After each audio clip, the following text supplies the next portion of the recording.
DFS NFL Will It Even Matter podcast for week 8.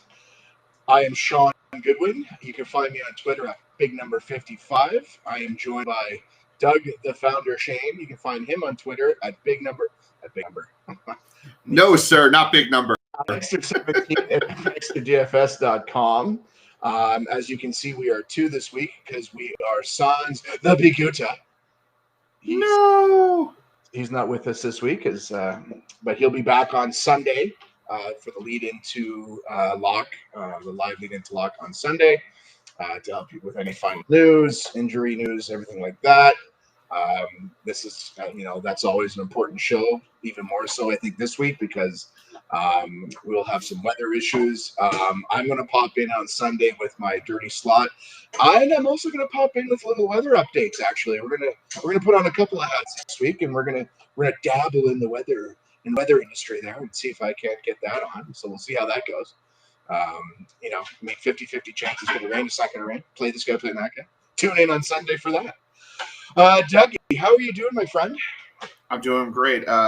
Drink in hand. I'm not a big drinker, drink in hand, but I don't know if you know. I know you're Canadian. We have an election on Tuesday. We won't talk politics. No politics on the show, but might as well start drinking now. We're stick to sports. Don't you worry. We're gonna stick to sports right here. I'm doing great though. It's Friday. Got my flu shot today. My arm's hurting, but it's not the throwing shoulder, so we're good. And I'm ready for some football. It's a bloodbath this week though, isn't it? Like there's just so many people out, and it's like I've already pushed the article. The week 8 NFL Move the Chains, our big weekly article. Push that back to push it back to today. Got it there. But we're going to be updating fairly continuously with injuries and weather, and we haven't even got any the COVID stuff yet, and who knows what's going to happen Sunday. It's again, will it even matter by Sunday? Hence the name of the podcast. By the way, 11:30 a.m. on the East Coast is when we go live Sunday morning. Myself, the Big Gouda, and then a host of guests, including Sean, as he mentioned, with his dirty slot plays and weather. I love the weather outlook. It's fantastic. It's a nice little upgrade, buddy. Yeah, right. Absolutely. It's we'll go through all the plays today. I mean, the weather, it's 36 hours out, so who knows what the weather will look like. But Sunday, tune in for that for sure, and we'll see what's doing in the world weather-wise. But in the meantime, we will we'll jump headlong right into the slate here. So we got the main slate starting at 1. First game up, we have Indy and Detroit. So we'll start off there. Dougie, this one's an interesting game. So when the week first started, and I wear my Indy jersey, but not because I love the Colts or anything, simply because it's the only one that's around the house that's clean and it fits. So don't read too much into that. When the week first started, I looked at this slate and I was like, wow, smash spot for Jonathan Taylor.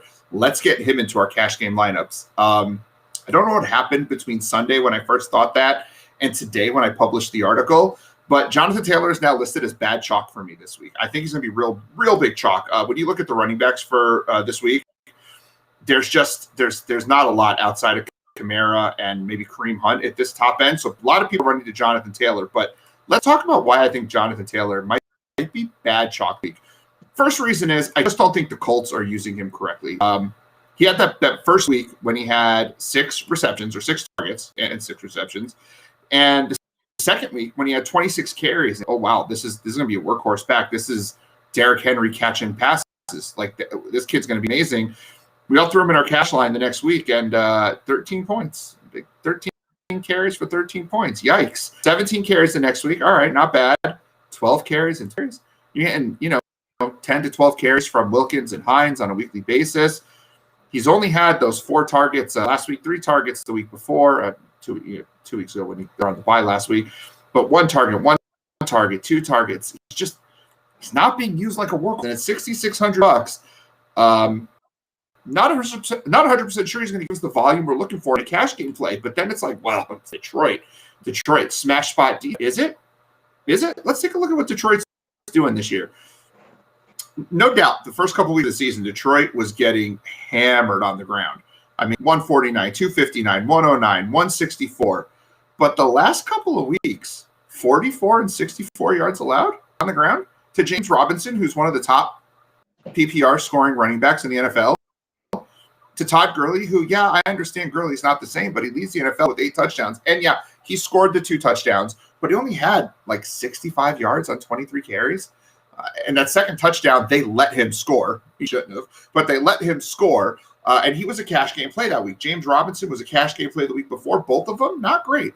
Gurley needed that touchdown at the end of that game to hit value, and he did. But boy, that was a close call. And about a guy who's probably not going to get 20 carries, I'm not all that into Taylor as a cash game or even a GPP play. Anyone's really viable as maybe a pivot off of Kareem Hunt at that price point. But I'm not to that as a cash game play otherwise. There's not a lot I like in this game. The one player I'm really focused on right now is DAndre Swift.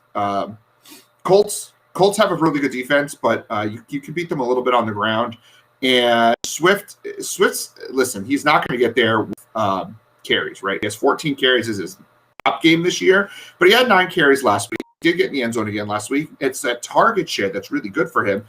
He has 4 or more targets in all but one game this year. And if you really look at the points, 14 points, 30 points, 15 points, 12 points, 11 points. He's not killing you. He had the one bad week against Arizona, but outside of that, he hasn't killed you. He hasn't won you a GPP other than week 6. Okay, so yeah, week 6 was the week when you had him, you did great. We loved him in that matchup, and he had a matchup, and he had a great performance, but he hasn't won you a GPP, but he hasn't killed you yet either. So while I'm not going to use him in a cash game, I do think a really interesting pivot in GPPs, and I wrote this up this week, is using Jonathan Taylor and that Detroit defense. If Detroit can slow Jonathan Taylor down on the ground, you've got Phillip Rivers going back to pass. And Phillip Rivers is not a great quarterback. He's putting up a lot of yards because he's getting to the point where they're going to have to throw quite a bit. I mean, look at that volume the last couple of games, 33 and 44 attempts. But look at that, 2 interceptions, 1 interception. He's not fumbling much, but he's not the most mobile quarterback either. And if Detroit's front can get behind that line of scrimmage, if they can stop the run, get to the lead, and force Indianapolis to pass, I do think that there's an avenue for the Detroit defense to be pretty good this week. I will say as well, I do have some shares of Trey Burton. He's very cash game viable as a tight end option. It's only $3,500. I know the Lions are pretty good against the tight end, but he's seen consistent volume, 5 targets a week since his return to the lineup. And, listen, those touchdowns are not necessarily something he can replicate, particularly the 1-yard rush in week 6. 4 receptions, 5 receptions for, 30 to 50 yards. You're talking 8, 9 points a week. 8, 9 points on $3,500 isn't ideal, but it's not terrible. It's definitely cashable. And if he gets in the end zone, 8, 9 points becomes 14, 15 points, and then cash and value. Then he's at 4x, and that's fantastic. And a week when we're going to want to spend up at some other positions, I do think Trey Burton is a guy we have to consider as a cash game option at tight end. There are some other guys I am using instead personally, but he is in the cash game pool right now, despite the not wonderful matchup. And if he even hits his average game, 11 points, we're going to be just fine with that. We're going to be perfectly happy with 11 points. That's 3x value. Life is good, and we're happy. Sean, I miss anything in this game? Yeah, I was with you too. Whenever jump on Taylor, I threw in that cash line. I'm like, let's get Taylor in there with that and everything else. And then, started looking. Everyone's going about Indy's defense and stuff like that. Well, Indy first 4 was Jacksonville, Minnesota, the Jets, and Chicago, right? The last 2 weeks, right? So they should, so their defense, so they gave up 20 points, 11 points, 7 points, 11 points. But the last 2 weeks they've given up 32 and 27. I think Detroit can put up the points on this defense. And what we've seen is Taylor is not really involved in that passing game, which is a problem. For like you said, if I'm paying $6,600, I need to see a path to 20 touches for $6,600, and I don't see that with Taylor. And if Detroit gets up, Jesus, if anything, Hines is going to pop in there.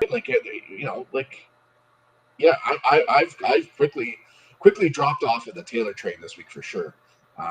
And actually, what I did find out, a little dirty slot action coming at you right off the bat here. I'm actually digging some Mr. Zach Pascal this week. They got no one. Michael Pittman was back at practice. That doesn't bother me. Even if he plays, how much is he going to play? It's basically Hilton and Pascal and Burton, right? So, and Pascal's running out of the slot. So I'm kind of looking there myself personally, and gonna be kind of off the Jonathan Taylor train this week with you. I'm with you on that one actually. Good deal. Sounds like we're on the same page with that. Yeah, no, absolutely. I'm liking Detroit actually as a sort of a sneaky sort of stack here, right? I'm kind of liking that. I'm kind of liking them. Moving along, we have the Minnesota Vikings and their Atlanta Falcons-esque secondary going on to Green Bay and playing some guy named Rodgers, and I think some guy who was targeted 75 times last week. I think it was. I don't want to say his name because I don't want to trigger you. We've only just started, so I won't mention his name. But what are you seeing here? Well, Davante Adams. Listen, I have no problem with Davante Adams. He was the right play last week. He played great. I put a cash lineup that didn't have Davante Adams. Scored just shy of 190 points. Didn't cash, though. Highest cash game score of the year without Adams. I didn't have Adams or Lockett. Like, when you think about it, like I'm going to pat myself on the back a little bit. I put together a pretty damn good lineup, considering I popped 190 without Davante Adams. But the pivots were there. The pivots were there for me. But listen, Adams was a great play last week. He's going to be a great play again this week. Aaron Jones is already ruled out for this week. Allen Lazard might come back. Doesn't really scare me in this case. This is a great matchup for Adams. He dominated in week 1 with 4 points then. 17 targets. He had 16 targets last week. Minnesota's down to just garbage in the secondary. They started the year pretty bad, and they're actually down even more secondary players. Adams should absolutely feast. And because Green Bay is not going to have much of a running game, I'm all about Adams this week. He will 100% be in my cash game lineup this week, even though people are saying it might not be the smartest move to make to put Adams in there because of his salary going all the way up to 8,800, and because you're going to want to get Alvin Kamara at 8,200, and you're going to want Kareem Hunt at 6,900. Yep, I can make it all work. We can make it work. There are plays. We'll talk about them. You can make a cash game lineup work with Davante Adams in there, and I'm just not going to pass on him. You play the best plays. So for me, Adams is the best guy at receiver. We're just going to play him. We're just going to play him, and he's going to put up a huge game, or at least he'll have the opportunity for a huge game. We don't guarantee anything, but the opportunity is there for another monster game, and his ceiling's as high as any receiver in the league. Adams is great for me. If Lazard plays and you're stacking him, there's a path to a decent score for Lazard. The one issue I have Rodgers, and therefore Allen, in leading me to a problem with Lazard, is when Davante Adams is in the game, Rodgers just really funnels every target to him. He only had 4 catches week 1 against Minnesota when Adams was going off. But when Adams was out, he had 5 and 8 targets, had a couple of great games. I vaguely remember this New Orleans game where Sean said, Allen Lazard in the slot is a play we want to go after, and it worked out well. Now, if Aaron Jones is not there to get those catch those passes, and it seems like when Davante Adams plays, Robert Tonyan isn't really much of an option, maybe Lazard's a good guy to have in there at only $4,400 in a stack. I'm not playing him as a one-off, and I'm surely not pivoting to Lazard and instead of Adams, and he's not going to be like a run back as a single player for me. But he's a guy you can throw in your lineup as a secondary play instead of maybe Jamal Williams to come off of some of the ownership you're going to get from Jamal Williams. Williams was great last week. Here's the thing about Williams. So he's up to $6,100, which, if I'm not mistaken, is $2,100 more than he was last week. A value play anymore. Just based on last week's price, he barely hits 3x.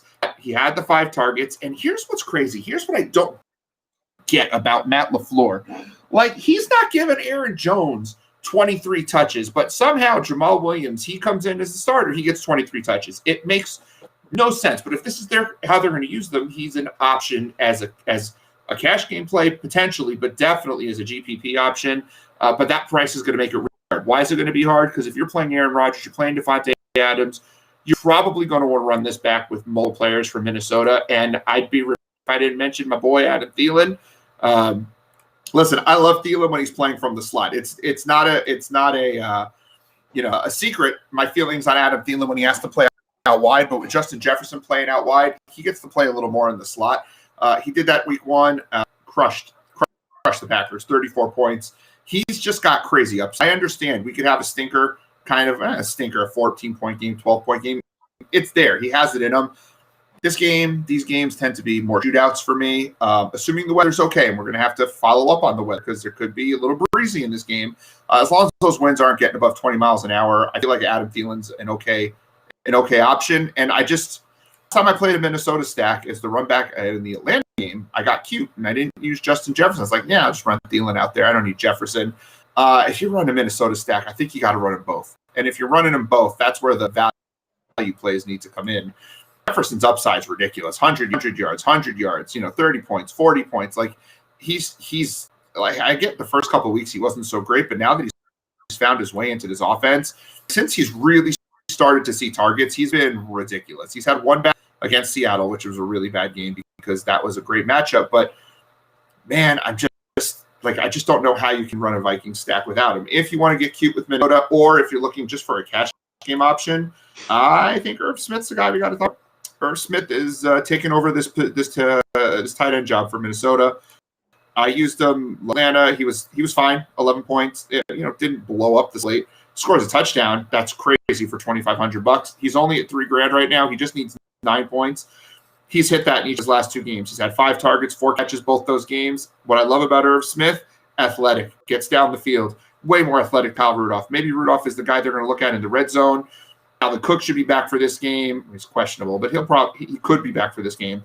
He'll get some red zone looks, but Irv Smith, just on volume alone, has gotten there each of the last 2 weeks. Even on this price, I've got him as a cash game option. And if you want to get a little sneaky, and you don't want to run back with Justin Jefferson, and you don't want to run back with Adam Thielen, and you're doing just a mini stack, maybe you run Davante Adams, Irv Smith, or you want to get real crazy, you run Jamal Williams, Irv Smith. I don't necessarily recommend that, but that gets you a little bit of exposure to this game.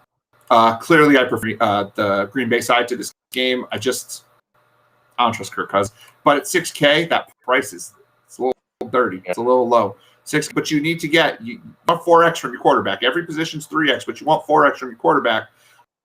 Kirk Cousins has hit 4x on this price once all year. He's hit 4x. Atlanta, Green Bay better than Atlanta. This game's going to have more weather. Again, if you run 150 lineups, you need a few Kirk Cousins lineups for sure.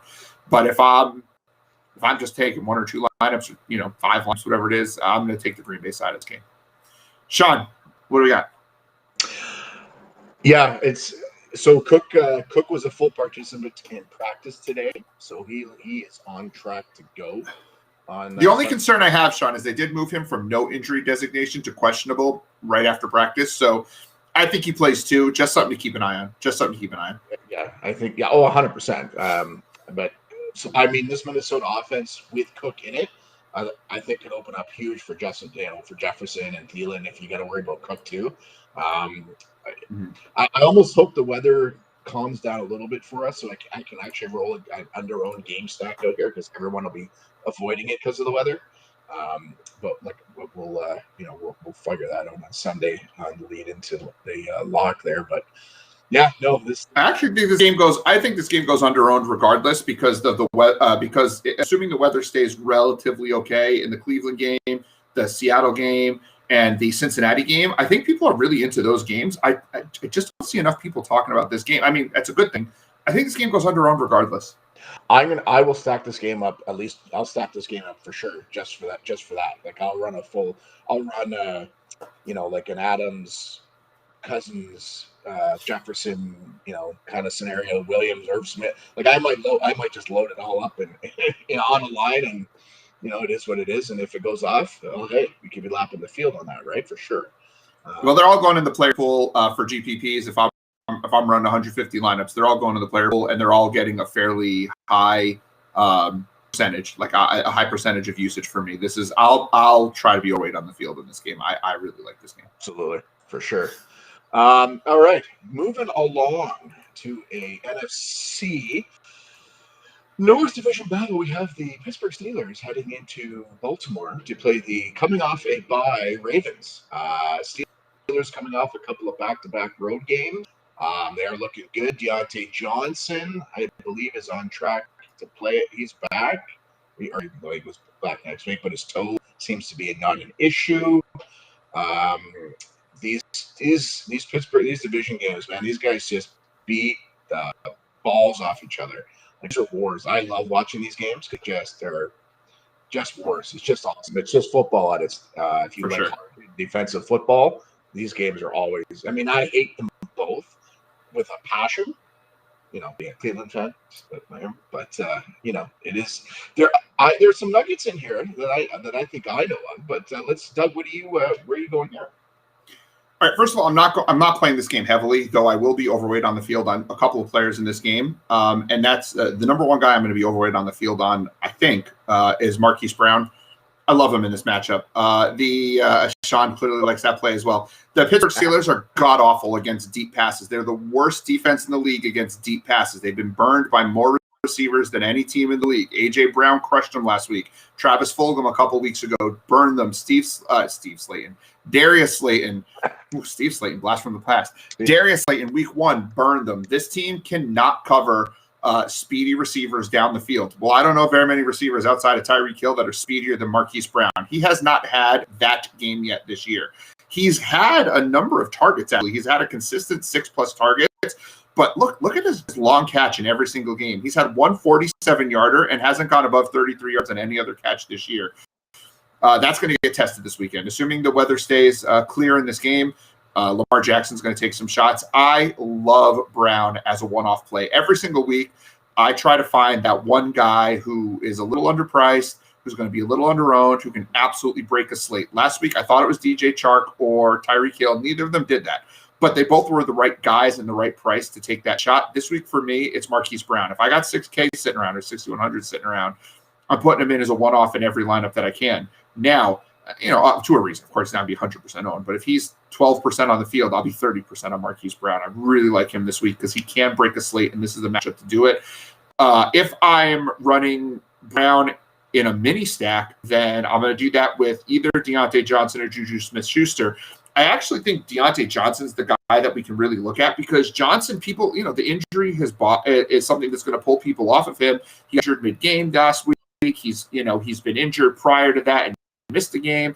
But when he plays, he gets massive target share. 10 targets, 13 targets, and 15 targets in the games that he started and finished this year. We didn't finish last week, but he played the majority of the game.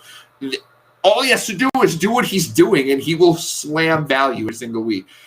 Week 1, he had 10 points because he only caught fumbled. He caught 6 of his passes, didn't score. But week 2, 20 points. Week 3, 29 points. Week 7, 29 points. Like, dude is putting up massive target volume. $5,500. That's stupid low. I prefer Brown. So if I can only choose one, I'm going to play Brown. But if I can mini stack, and I'd love to mini stack against my main stack, this is going to be the play that I'm going for. Brown and Deontay Johnson. Keep an eye out, by the way, on our YouTube page. I'm going to be running a video on GPP strategies. I'll be doing a cash game one next week. But I've got a video ready to roll that I'm going to be doing on GPP strategies. And when I'm talking about main stacks, mini stacks, run back stacks, leverage stacks, we're going to talk about all that on there. This is both a leverage mini stack. Like, this is where I'm headed. But I also talk about the one-off plays, and that's the you just throw in the lineup to possibly break it. That's Marquise Brown this week. I do think Juju Smith is really in play as well this week. He's been, he's been up and down all year, but he had a ton of targets last week. The guy's young, he's talented, and if he's healthy and Deontay Johnson's healthy, they're the guys. It's not the Chase Claypool show. Just like we said when I called him bad chalk for a couple weeks in a row, he's a sexy name.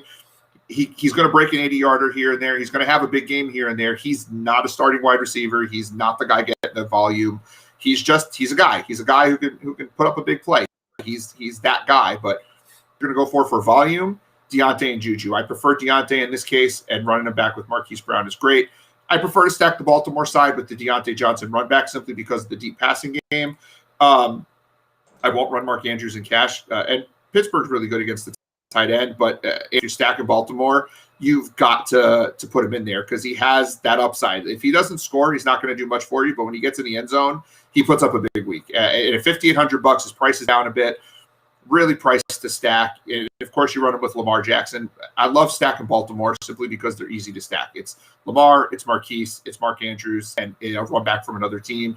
They have as much upside as anyone. They haven't had that game yet this year. Wouldn't it be interesting if it was against the Pittsburgh Steelers? Steelers have a great defense, but that deep passing game, man, I'm telling you. The other guy looking at in this game, if you absolutely needed a punt cash game play, is the Gus Bus. Mark Ingram doesn't look like he's going to play this week. Gus Edwards has been their best running back anyway this year. He hasn't done much, and he's not cashing a ton of passes. That's going to Dobbins. He's getting inside the 5 carries, and he is, look, he had the volume last week. The last time he played, he had the 14 carries. Not running to stack him, but if you have $4,400 and you can't get up to Lev Bell at 4,300 and you don't feel comfortable with DJ Dallas or Tevin Coleman or JaMychal Hasty or whoever else is there, he's a guy you could use, but I won't use him a lot. But he's in the pool. He's in the pool as an option. But I'm not in love with him. Sean, what did I miss from this game? Nothing. You got this pretty much. I'm lockstep with you on this one. I love Marquise Brown and Lamar Jackson. I love it. They're coming off a bye week. Pittsburgh's coming off 2 road games. This will be their 3rd road game in a row. They give up the big play. I love Marquise Brown, and as a one-off as well. If you be rolling them with Lamar, I definitely think that's the way to go. One thing I came across that was interesting, when Jackson has been under duress this year, Brown owns a 34% target share. That's pretty good. Pittsburgh's got basically the number 1 pass rush going on in the NFL, so there's a good chance Lamar's going to be under pressure, and he's only got eyes for Marquise when he's under pressure. So, that's just sign me up all day for that. And Deontay, he's $5,500. Games that he's averaging 13 targets a game that he finishes for $5,500. It's that's crazy. If he gets 13 more, if he gets 13 this week at $5,500 at probably lower ownership because of the game, right? Some all day for that. That's one of the Deontay is one of those. Yep, click, move on. Yep. Listen, if at $5,500, I want 6 to 7 targets. He's got 10 in every he's played the whole game. It's a stupid price. It's just ridiculous, and a great run back from the Lamar Marquise stack, right? Just a great run back there. Great run. Loving that. All right, moving along, we have the Titans visiting the Mr. Joe Burrow Cincinnati Bengals. I'm shocked you called it Burrow's Bengals. I'm shocked you didn't pick a different player. Well, anybody who's been paying attention knows who that player is by now, don't they? Come on. It's. Does Mrs. Goody have to worry? Is this a budding bromance right here? You and Mr. Tyler Boyd. Let's just pull him. You know what? In lieu of me talking about this game, and I'll talk this game. Talk to us about Tyler Boyd because I got to hear it. We got to hear it. This is we'll just call it the Tyler Boyd Show by Sean Goodwin. So yeah, I keep banging the drum, and I will keep banging the drum, but people keep not playing Tyler Boyd. I don't get it, right? What did Mr. Tyler do last week? Look at Mr. Tyler Boyd last week. Just absolutely 13 targets, 11 catches, touchdown, 30 points. Thank you very much. $5,400. Right? I don't know what priced up a lot this week, Sean. He's priced up a lot this week. He's priced up a lot this week. He is up, which is fine with me because it'll keep that ownership down. But he's going up against one of the worst red zone offenses in the league, in Tennessee.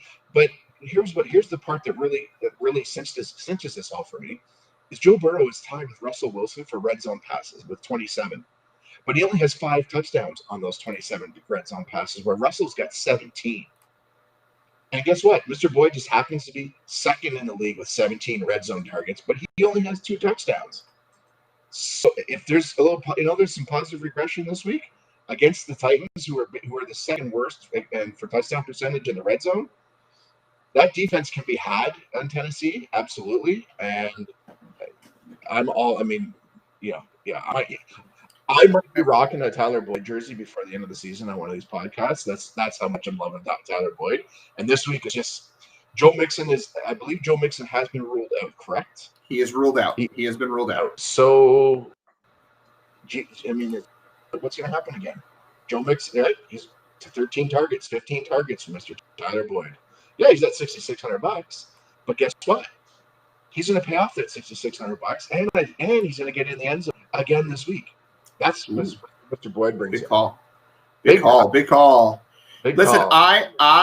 I'm down with Tyler Boyd. Don't get me wrong in this matchup. I like the price. I was just, I'm going to play devil's advocate, but I love the Bengals. I pray Like these are things I pray for. And like, listen, I pray for the virus to go away. I pray for the health and safety of my family.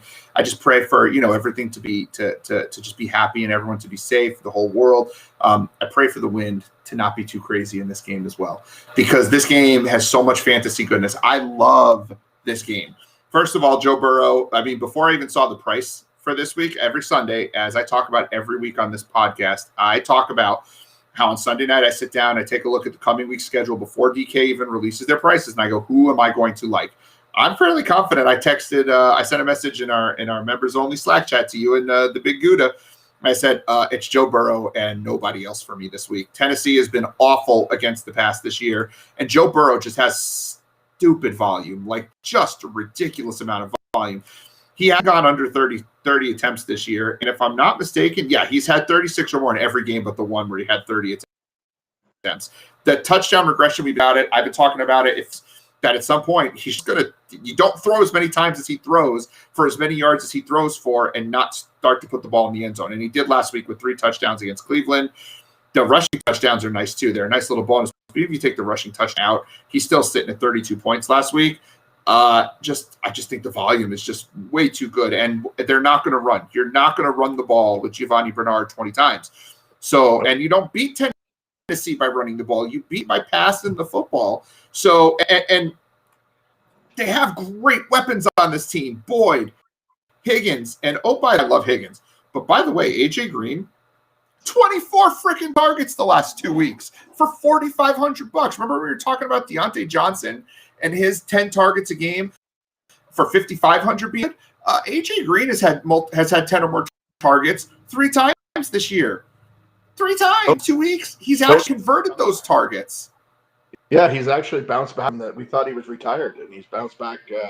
Right? Bounced back. Imagine if he gets in the end zone now. He was close last week. He had this one-handed grab that he just missed the end zone last week.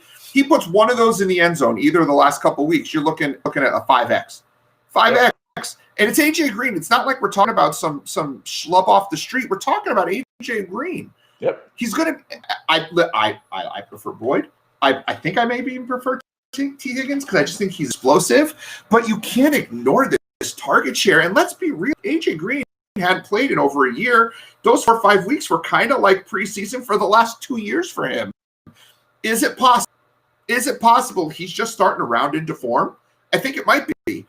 And at $4,500, if he keeps putting up this target share and if he's getting in the end zone, you ain't gonna see him at $4,500 the rest of the year. It's possible he starts to take away some of what he's doing, which would be foolish. But this offense can sustain 3 wide receivers. We saw at LSU last year. I know college and the pros are different. Joe Burrow has no problem sustaining multiple wide receivers. He just doesn't. And with his volume, he's not going to have that issue.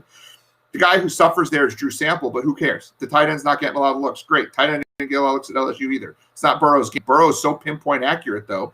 And he's going to get it to those receivers. And this Tennessee defense isn't great. And, what happens if Cincinnati starts throwing and starts putting up points? You're going to have like this man beast, A.J. Brown, getting passes on the side like A.J. Brown monster. He's put up huge points. Like he played in college with DK Metcalf, plays football like DK Metcalf. He's a man. He goes up there and he pulls down everything. And he's fast and he gets downfield and he gets looks in the red zone and he can make the tough catch. We saw that in week 6 when he caught that pass towards the end of the game in the end zone that he had to get his feet in and he had to adjust and he pulled it off though. Like this guy is good. $6,900 starting to get expensive. But as a run back in this game, I think you got to consider.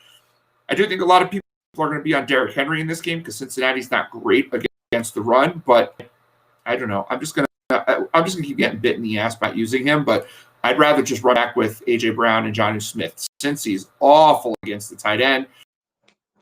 And Jonnu's coming off back-to-back game catch. That's cool. That's fine. I'm not worried about that. They played against teams who play the tight end really well. This is Jonnu Smith, 7, 8, 5, 7 for the targets. I mean, touchdown. Love this guy. $100, very cash game viable, CPP viable. You want to get sneaky? You want to play this game fun? You run Tyler Boyd, AJ Green, Jonnu Smith with Joe Burrow. I don't love fading AJ Brown, but if you want to save some money and you want to get a little leverage on the field, You make him your run back play. You make Jonnu your run back play. And then I got a question for you, of course, being the guru, Sean. How do we feel about Adam Humphries in this game? Is he part of your dirty slot this week? Because I didn't get a chance to read the article. Is he part of their dirty slot, or is this just not a good matchup for him? So he's not in there as of yet. It's still a work in kind of progress kind of thing for me right now. Yeah. All the stuff like that. But Adam Humphries absolutely is an option. I mean, forget Pittsburgh. I mean, the game against Pittsburgh is Pittsburgh. They were coming. It is what it is. But before Pittsburgh, 6 targets, 7 targets, 6 targets, 7 targets. This game could Cincinnati get out to a lead here and force Tennessee to pass? Maybe. It'd be delightful. It'd be delightful. That would be Tennessee. Where did I see it? Tennessee. Today I had it. I've read it. Oh yeah. So Tennessee has faced an average of 40 passing attempts a game. Teams are passing it 40 times a game against them this season, and Burrow's basically throwing it 40 times a game this season. I think Burrow. I mean, weather. Okay, we'll revisit that. We've mentioned it, but Burrow throws it 50 times this game. I don't know. It's possible. Like you said, they're not running Gio 20 times, right? Chris Gio himself. Yeah, no, there's my cash game quarterback this week, and for some reason it was a no-brainer for me. I think 50 pass attempts is within the realm of possibility here, right? Tennessee's going to score. Cincinnati's probably is going to score for the. This game's got shootout written all over it. Adam Humphries will probably make his way in there. Just right now, I've got some guys above him, but fading Derrick Henry in a GPP and stacking it up, like you said, running it back with a Jonnu, maybe a Humphries. You can do these kind of things, right? I mean, maybe you toss in a Corey Davis, right? Corey Davis, right? He's getting like $5,100, 10 targets, 6 targets, 5 targets, 8 targets. Couple of touchdowns 2 of the last 3 weeks, right? Like there's many. Yeah, no, for sure. There's many ways we can go in this game, and like you said, whatever. I'll get the win gods out, and let's pray to God the win stays down in this game, and everybody overloads maybe, or everybody loads up on Derrick Henry. But yeah, and I wanted to pull up Derrick Henry's stats real quick. I mean, yeah, the dude scored a touchdown in all but 2 games this year. He's on a 4-game touchdown streak, but look at his game log for the year: 15, 8, 19. He has 4 games under 20 points this year. He can blow up for sure. And maybe as a one-off if you jump Derrick Henry from this game as a GPP option, sure, because he can blow up a slate as he did in week 6. But his floor is actually really low. That's why I won't look at him in cash games. And it does come back to the passing yards, the passing total, the 2 targets, which is great. But he had -1 or -3 yards last week, and he had those 2 targets in the last drive of the game. They were both just Tannehill dump offs just to get the ball out of his hands. They weren't really designed plays for Henry. It's just the floor is not there. It's a little scary. It's a little scary. There's for that price, you need more consistency for that price. I can use Alvin Kamara for $200 more, and he's just going to get that. At least each time he touches the ball, he's getting a point because Kamara's catching 6 to 10 passes a week. So. And Kamara's going to catch 15 this week, probably with MT out for sure. But everyone's out. We'll talk about that game in a minute. Yeah, when we get there. Yeah. Anyways, So it is what it is. Pop back in again on Sunday before log, and we'll update everything on here weather-wise and stuff like that, and get you situated. But love this game for sure. Yeah. Moving along. So we're going to stay in Ohio here, and we're going to the Cleveland Browns hosting the Las Vegas Raiders. I'll let you kick off on this one here, Doug, because I definitely have strong opinions on this game. This game makes me sad. It's like the Dallas-Cleveland game a few weeks ago. It makes me sad because – what's that? It's not because I'm a Browns fan. Has to do with the fact that the weather is going to ruin this game. The wind is supposed to be treacherous. I don't sweat weather. We've talked about weather a lot, and we're gonna use the weather as a leverage opportunity in some of these games this week. But the weather in this game, treacherous, does not work for me. I sweat weather when the winds are high and swirling, and that's what's expected right now in Cleveland. Now, if that changes, this game's going to be amazing for a GPP. But if the weather is what they say it is, could be a little bit of a problem. So let's talk as if the weather's going to be okay, though. Kareem Hunt, to me, lock and load cash game play this week. Hasn't really broken out huge with Nick Chubb out. He's actually better when Nick Chubb plays. Still getting 20 or so touches a week without Nick Chubb. And the Raiders have given the most points to running backs this year in fantasy. So we're just gonna take the gift, take him for under 7K. And if the weather's a little spotty, great. He'll probably get some more touches. I'm okay with that. We know what Kareem Hunt's upside is. We know what he can do. We've seen it before. I'm fine using him. In that same vein, I kind of like the Browns defense. Not because I think they're going to stop Las Vegas all that much if the weather's okay, but they remind me of the Pittsburgh Steelers post-Minka Fitzpatrick trade last year. 14 turnovers and 18 sacks in 7 games this year. That is a lot of points. They give up a lot of points, 30 points, 30 points, 38 points. So it kind of keeps their ceiling a little bit low. But even though they're giving up 30 points a week, they haven't scored in the negative. And the last few weeks, they've had a couple of double-digit weeks, just $2,600. I like them. I like them for cash games. But if the weather gets sloppy, give me some Kareem Hunt with the Cleveland Browns defense. I also don't mind Kareem Hunt and the Cleveland Browns defense as almost a contrarian stack with Darren Waller. Whether the weather's garbage or not, Waller could switch over to a lower ADOT than he's normally used to having. And instead of getting some of those down-the-seam throws, he can just get a lot of passes near the line of scrimmage. I think he's going to get hits. Cleveland is notorious for not being good against the tight end. And he just sees a ton of targets. He hasn't had a huge explosion game outside of the one game against New Orleans this year. Thank goodness for that game. But he's also his floor the last few weeks, 15, 16, 17. Like he's in that 16-point range, which is 3x on this price. If he gets in the end zone a couple times or he sees a couple extra passes or he breaks a long one, now you're looking at 18, 20, 22 points. Waller's got that capability in this game, especially if the winds are a little bit high and we have to shorten our passes in this game. If the winds though, like the passing game's going to be real interesting for this game. Odell Beckham is out. Jarvis Landry is dealing with a little bit of an injury. He doesn't have an injury designation, but he's hurt. He's banged up. And he is an explosive player, but what's that? It's his ribs.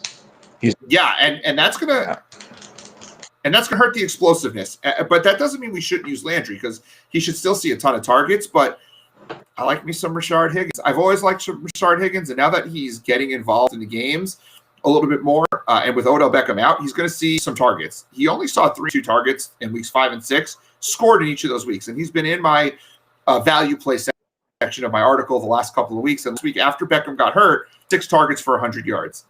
I don't know if that's going to happen this week.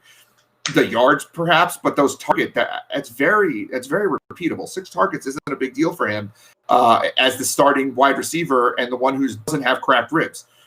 I also think Donovan Peoples-Jones is someone we have to keep an eye on. In the fourth quarter of that game, put up 3 targets, 56 yards, and a touchdown. The third option on this team, but if the game becomes a shootout or if Jarvis Landry is a little more injured than we think or he takes a hit, Peoples-Jones is a guy who can get field, make some big plays, and is starting to come on a little bit in this offense. Harrison Bryant was a big call for us last week. This matchup isn't quite as good for him. He's going to run a bunch of routes, though. They still do have David Njoku. They like Bryant more than like Njoku, but I don't think the 56 yards and 2 touchdowns is overly repeatable, but it doesn't need to. If he goes what he did in week 4 against Dallas, 4 for 37, that's almost sitting at 3x right there. If he can get a 5th catch or get in the end zone, he could be there, but he's not a high priority play for me in a GPP. He's a cash option if you don't like some of the other lower end options. If you don't like Irv Smith, you don't like Trey Burton, you don't like Albert O. This is a guy who you can put in there fairly comfortably because Hooper's not going to play again this week. A guy that I'm looking at, I'm fading Jacobs. I just haven't been impressed with what he's been doing. A guy who I find really interesting, though, is Derek Carr, $5,500. They're going to have to throw against Cleveland. Cleveland's back. Like we talked about how good their defense is from a fantasy perspective, and that front 7, Myles Garrett, is ridiculous. But that back end is just getting beat constantly. And that team is giving up 30 points a week. And Derek Carr over the last 3 weeks has had 24, 27, and 20 points. He's only $5,500. He's pushing 4x every single week. And this is a matchup they're going to most likely have to throw. I like Derek as a cash game option this week, not above Joe Burrow. I'm going to play Joe Burrow. But I like him as a cash option, and I like him as a stacking option. I don't mind using him with, Waller and either Henry Ruggs for the high upside player, Nelson Aguilar for a little more safety. Whoever thought we'd say that in 2020? Like, that's the most 2020 thing ever, is Nelson Aguilar is the safe play. And of course, you got, again, Waller and Renfro should see a bunch of work out of the slot. I will defer to you in a second on Renfro.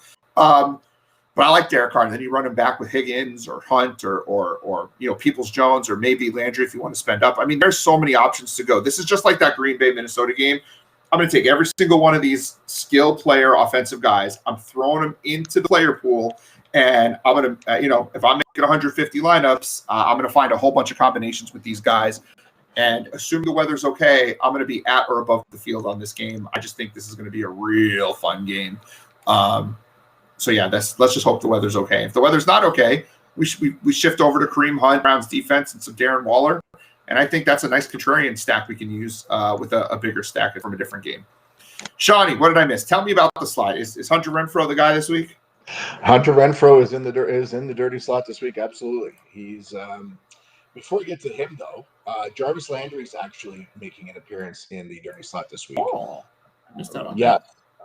One thing that I came across that I found interesting was Baker Mayfield has 17 end zone passing attempts.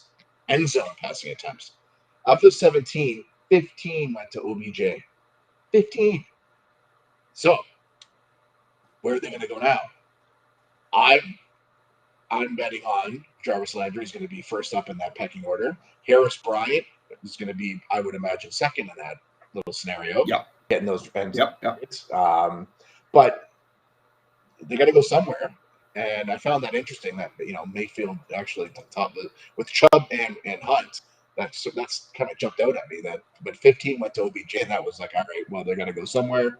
So I'm betting on Jarvis Landry. You can't go wrong with Bryant. I think, it's a tougher matchup sort of against the Raiders. But like you said, he grabs one. He grabs one in the end zone. Boom, there you go. Value all day long, right?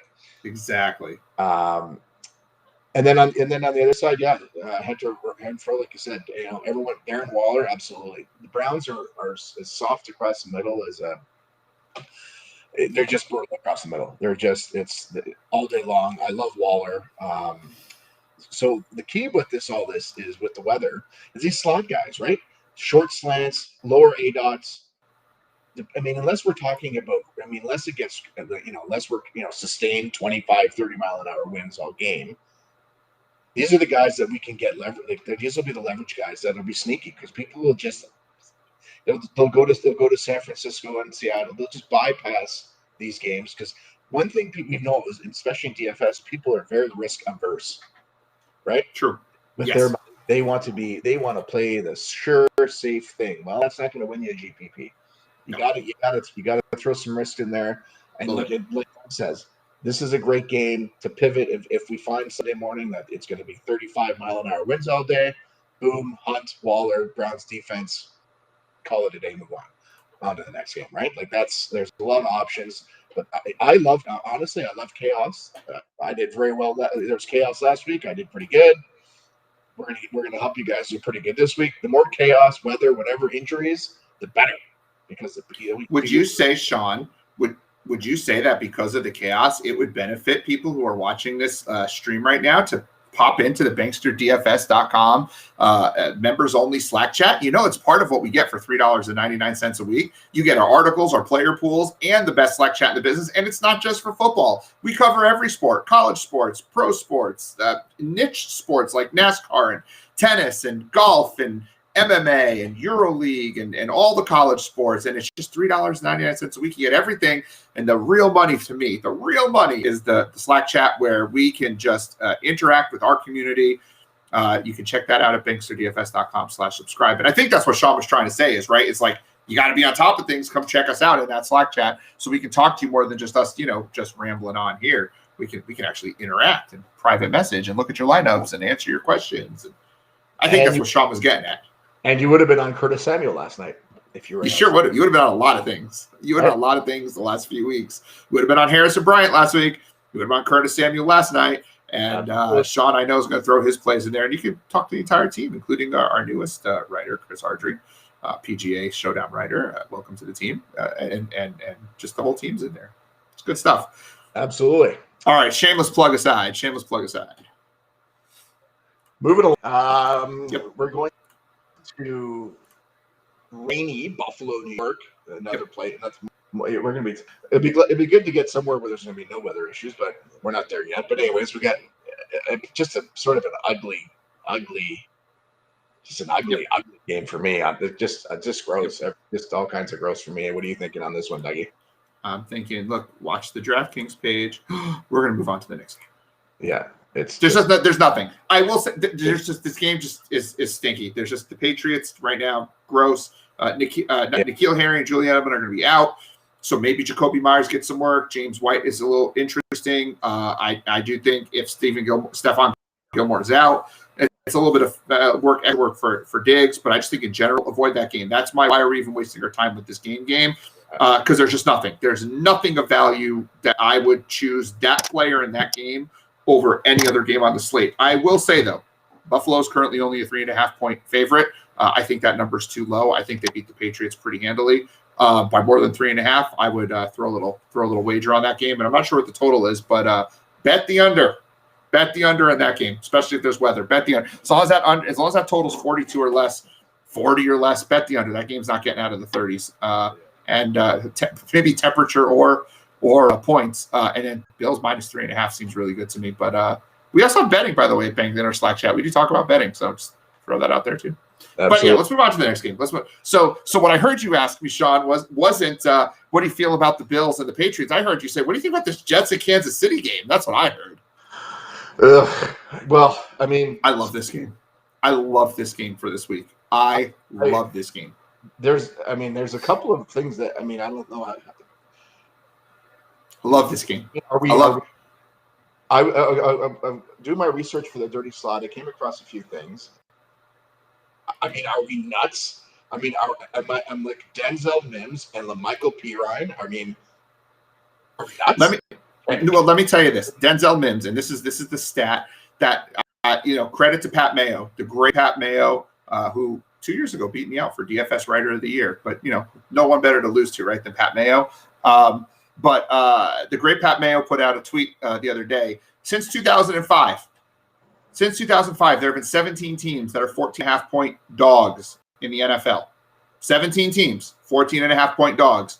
Those 17 teams have produced 18 100-yard receivers. Jamison Crowder won't be playing this game. Rashad Perriman will not be playing this game. That leaves Denzel Mims as the top receiver for the Jets. I love that DK has left the injured reserve thing up here because he's not on injured reserve anymore. He's playing. Good. Keep people off him. $3,200. Denzel Mims in my cash game lineup this week. Remember I talked about we could find a way to get Davante Adams this week? There we go. Here's our reason. We're getting Denzel Mims. He needs 9 points. 9 points at value. Now, he got 8 last week, and it wasn't as a 14.5-point dog in a game that they're going to have to throw. He had 7 targets, and that was with Perryman playing some of the game. I love Mims in this game. I could get burned. Berrios has had a fairly decent target share the last 3 games that Jamison Crowder has missed. You see those games where he's got 8, 4, and 7 targets? Those will be the games that Jamison Crowder has missed. I'm going with the upside. I'm going with the rookie. I'm going with the guy who can get down the field. Love Mims, $3,200. Love Mims this week. Because even if he gets 4 points, he's not killing your lineup because it's allowing you to open up Hunt, Kamara, Adams lineup with Burrow. Like, I love him this week. Yeah. In case that wasn't clear, I did write up Darnold a little bit just because he's going to have to throw. Drew Lock hit 3X on $4,800 last week. He wasn't $4,800, but if he were, he hit 3X on that. Darnold's going to have to throw. He's going to have to throw. I'm not playing him. And every week we seem to talk about the Jets, and I feel like I'm afraid I'm going to make our buddy Mark put in a Jets lineup again, who he is kind enough to tell me he has the Jets lineups in before I say anything. But I don't want to reinforce that, but I'm just saying. I think, listen, Le'Veon Bell might be chalk this week. I don't see how Andy doesn't give him 60 yards, 3 catches, and a touchdown. That's 15 points. That's 3X on the number. I don't see how he doesn't get to 3X. He's so strong cash game play for me, except I'm not putting him in my cash game lineup. So he's a strong cash game player, but he's not in my cash game lineup. because I just can't pull that trigger. I can't do it. It's because what if they just are like, no, we're not playing the narrative. But I don't see how they don't. He's going to be really highly owned, I think, and he should be, and I think he's going to be fine. And if I had the money to go up to a different player, I had the money to go elsewhere, so that's why I went elsewhere. Because I think the other player, it's Myles Gaskin, is a lot safer. But I just don't see with the narrative how Bell isn't going to get us 15 points. How he's not getting 60 yards combined, 3 catches, and a touchdown. I just don't see it. He could get 4 carries, but doesn't this feel like the kind of week they can kind of rest CEH a little bit too, like the way they did San Francisco did Jerick McKinnon, right? Is there ever going to be a better game for Lev Bell to just get one more good run at him for this year? There really isn't. Bell signed. Look, he was so clear he wanted to sign with the team that was facing the Jets because the 3 teams he narrowed it down to were the 3 teams that were facing the Jets the next 3 weeks. Like, he wants to stick it to the Jets. Andy Reid is going to feed him. I can't pull that trigger for some reason, but you should. Like, this is going to be, we're going to do this stream next week. I'm going to go, why did I play Bell? I told everyone to play Bell. And I didn't listen to my own advice. I just don't see how he doesn't do something. And we need to save money this week. I used Mims, and I don't want to stack this game necessarily in cash, but I think Bell's a really strong play this week. And I think this is the week that we're going to get Mahomes at under 10% again. It seems like every week we're getting Mahomes at under 10% because people are going, oh, the total's so big. They're going to run the ball. Le'Veon Bell narrative. Cool. Give me Patrick Mahomes at 10% or less. He's going to be all over my GPP lineups. I'm going to be way above the field on Mahomes, way above the field on Tyreek Hill, who's still at a dumb price at $6,700. He can destroy a slate at that price. I'll have some Kelce, not as much, but, because he burned us a little bit last week. But all it takes is like a couple of bombs to Tyreek Hill. And the reason I use Hill over Kelce is because I'm not looking for consistency in this matchup. I'm looking for a slate-breaking play. And Kelsey's not going to have the one play that can break a slate where Hill can have 3 of them in a game. So, Mahomes and Tyreek Hill, and you run it back with Denzel Mims. God, maybe I drank this a little too quickly. It just sounds crazy to stack the Jets game, but I love this game.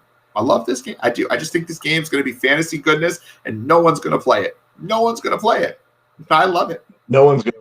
Don't play the Chiefs defense, though. Chiefs defense I wrote up as bad chalk. Don't pay for defense. Never pay for defense. Yeah. Don't pay for defense. You're not spending $4,500 for a defense. You're not doing it. Don't do it. There's real players you can get. There are defenses you can spend down on. You can spend down on the Lions. You can spend down on the Browns. You can spend down on the Dolphins. You don't spend $4,500 on the Chiefs defense. I don't care that they're playing the Jets. Jets can put up 17 points and get sacked once and have 1 turnover, and you're looking at 5 points. That's just not right. They need 14 points. They need 14 points. They're not getting 14 points this week. They're not getting 14 points. They got to shut out the Jets and score a touchdown. It's not happening. Yeah. Not realistically. It could happen, but it's not happening. It's definitely going to happen. Everything I say won't happen. It happens, but it's not happening. There we go. All right, rant over. Whew. One thing I'll add, Jets will be behind, blah, blah, blah. P. Ryan has had back-to-back. So if you look at his little thing here, hold on, let me bring it up here. So his back-to-back weeks, 3 targets. Maybe they're testing. Let's see what this kid's got. Frank Gore's hurt too, and Frank Gore's hurt. There's nobody else. They're not playing. What's the guy's name? Johnson. Ty Johnson. Yeah, they're not playing. Ty Johnson. No. So P. Ryan's going to be on the field 90% of the snaps. The fact that he has 3 targets in back-to-back weeks leads me to believe they can't take him off the field. $4,300. You don't need too much there, right? And the Chiefs. I mean, it's not. We're not talking about the Pittsburgh defense. We're talking about the Chiefs defense. Chiefs defense isn't world beaters, right? They're not. I see a path to the Jets popping a couple touchdowns, getting 17 points, and basically, if they're going to get a couple touchdowns, it's probably going to be Mims and P. Ryan or Darnold, right? That's it. There's nobody else. Herndon's not scoring, right? Herndon doesn't get targets. No. I mean, look, the Chiefs had 2 big games this year. The defense, but they haven't scored above 7 otherwise. You're spending $4,500 for 7 points. Yeah, no. The Jets aren't winning this football game. The Jets probably aren't covering the spread. I mean, it could be 45-17. But 17 points, the defense is not doing anything. And the Jets, 17 points means someone on the Jets is putting up points. They're not getting those Jets. The Jets are awful. Jets are dumpster fire, and Gase is a moron. They're still not getting shut up. Still got to play 60 minutes, right? Still got to play the game. And you know what's going to happen? Kansas City, even if Kansas City gets up 28-0, they'll start playing loosey goosey, not caring, and garbage time points are still points. And Trevor Lawrence has COVID. Do the Jets even want to tank anymore? Yeah, the Jets still want to tank. They still want Trevor Lawrence. I don't think they have a choice. I mean, even if they didn't want to tank, they just don't have a choice with Gase at the helm. Well, they don't have the talent either. There's no talent on this team. There's just no talent. But they're no talent from an NFL perspective. But they're still NFL players, and I still think there's an avenue for points. They don't even need to score for P. Ryan and Mims to hit value. They don't need to score. I will have some P. Ryan on Sunday for sure. That's where I was going with that. But I will. I mean, if you're a Jets fan, how do you not watch Robbie Anderson of Carolina and not be sad? It's everyone who leaves Gase. Everyone who leaves Gase is better without Gase. Oh, Jets will win the Super Bowl. If they fired Gase tomorrow, Jets will win the Super Bowl this year. Jets will win the Super Bowl this year. Yeah, but they'll instantly win 2 or 3 games to watch. Anyways. Just like that. There you go. Moving along, heading on down to Miami, where the Rams are coming across country for a 1:00 start. I have a couple of things on this game I like. What do you see here? Well, I made reference to it when we were talking about Le'Veon Bell. I've pivoted off Bell for Gaskin. Simply because Gaskin doesn't have competition for carries in my cash game, right? He doesn't have the competition for carries where Le'Veon Bell does. Le'Veon narrative is there, but Gaskin, the volume is there. Gaskin has scored 14 or more points in all but 2 weeks this year. He's had 16 or more carries in 3 of the last 4 weeks. He's had 4 targets in every single game this year. He is their workhorse back. Matt Breida will get some touches, will get some work, but Gaskin's getting 70% of the touches or 70% of the snaps. 70% of the touches out of the backfield. And, Tua's starting this game, and they might want to ease the rookie in a little bit, and you might need to dump off a little bit more. And since Mike Gesicki is not really a thing anymore, Gaskin's going to be the one getting those dump offs. And the Rams are not great against the rush. If you take a look at the Rams defense, they've actually been burned on the ground a little bit this year. Not that the Dolphins are going to give Gaskin, 30 carries or anything, but the Rams have given up 100 yards in all but 2 games this year. They had those couple against Washington and Chicago, but neither of those are great rushing teams. And Chicago is poorly coached and has no quarterback, and Washington has no quarterback, so there's no threat. They could stack the box games, and the whole team's terrible there. But the Rams give up enough rushing yards that Gaskin could be useful. I also happen to like the Dolphins' defense a little bit this game. I don't think much of Jared Goff as a quarterback. He's not particularly mobile. And the Dolphins' front 7 gets to the quarterback. When I'm looking for a defense, I want a defensive line that can get to the quarterback. Well, got 3 or more sacks in 3 of the last 4 games. They're definitely turning the ball over. They're not giving up a ton of points. They don't get crushed in the passing game. Yeah, they do get run on a little bit, but I'm okay with that. Look at that. 3 of the last 4 weeks, they put up double-digit fantasy points. And yes, I get one was against the Jets and the Jaguars, but San Francisco's not a bad team in San Francisco. They had 12 points. Seattle, they 3 points is fine for $2,400. Like, this is a team that's not going to sink you defensively. I like the Dolphins, and I don't have my cash lineup because I went with the Browns instead, who I think have a slightly bit more of upside. But if I'm going to use Gaskin in a GPP, I would stack them with the Dolphins defense. I don't think the Rams are going to do much in this game. I'm not a huge fan of the Rams. I'm not touching Tua in this game.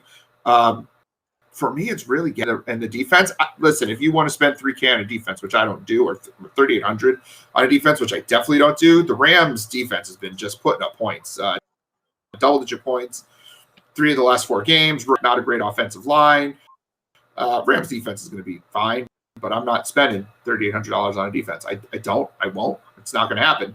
So they're kind of out for me. Sean, you said you had some players for this game, so enlighten us, because this is one of those games that outside of Gaskin for cash or Dolphins is a low price defense in a lot of my GPP lineups. Where are you going with this game? I just don't want to play this game much. So I mean, what got me to this game was I looked in on Cooper Kupp, right, for the dirty slot, just because just check it in and see what's going on. Of course, he's not actually going to make the dirty slot this week just based on price and basically for a lot of what you just said, Miami defense-wise. Jared Goff on the road versus Jared Goff at home. And they're coming cross country, 1 o'clock start, yada, yada, yada. So that's a favorite. When I was researching, what I did come across that I found interesting was Josh Reynolds is basically getting targeted in the red zone quite a bit now. And he's actually passing. So he's actually, let me bring it up here. He's sort of scooted by Robert Woods here a little bit in targets the last couple of weeks, or at least the last week. Last week he was targeted 8 times, found the end zone, and he was targeted in the red zone. Woods was only targeted 5 times. He's $3,100, and Jared Goff looks to him in the red zone. We know we don't play Tyler Higbee, who I think is actually not even going to play this week. For $3,100, I'm liking a lot of Josh Reynolds. Funny enough, he's obviously not a slot receiver. He's out wide, opposite Woods, of course, but he popped up in my research there just for the red zone targets and stuff, and at $3,100. Just something to keep in mind when you're building out your lines. If you're looking for some value, $3,100. I bought one of his rookie cards. Prior to the season, so I'm hoping he continues to play well. Yeah, well, I mean, like he was $3,200 last week and put up 15 points, right? Like he's only 30 now. He's 31 this week, and now he's only 31. And I mean, it's so I don't get. He dropped $100, and he's on the field all the time, right? Miami. I mean, I sort of wish Fitzy was maybe playing because I don't know what Tua is going to be able to do against that Rams defense. Like he might be worried about his life.